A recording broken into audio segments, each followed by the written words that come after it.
अल्लाह तुम सुखर जीवन दान करो अल्लाह माने जो नाम भाईजान सबाते আসলে পরিমাণ এক শত দান দিয়া আল্লাহ জি জি মনে আছে জি মাশাআল্লাহ কাশিম মাশাআল্লাহ মাশাআল্লাহ সাদাতলা মানুষ এসেছে ভাই আপনার দান খুব ঢিলাই চলছে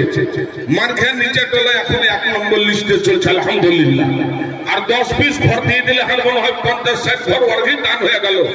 আর মানখে নিচে টলার বহুত কম দান এখন পর্যন্ত আসছে আমার সম্মানিত শেখ জনাব মোল্লা লিয়াকত সাহেব আলহামদুলিল্লাহ আলহামদুলিল্লাহ সফিজাত বড় জিম্মেদার মানুষ আল্লাহু আকবার ওনারও বেটি আমার আমানপুর পাড়াতে 2-3 বছর ধরে লেখাপড়া করেছেন আলহামদুলিল্লাহ সম্মানিত শেখ জনাব মাওলানা লিয়াকত আলী সাহেব আলহামদুলিল্লাহ উনি 5000 টাকা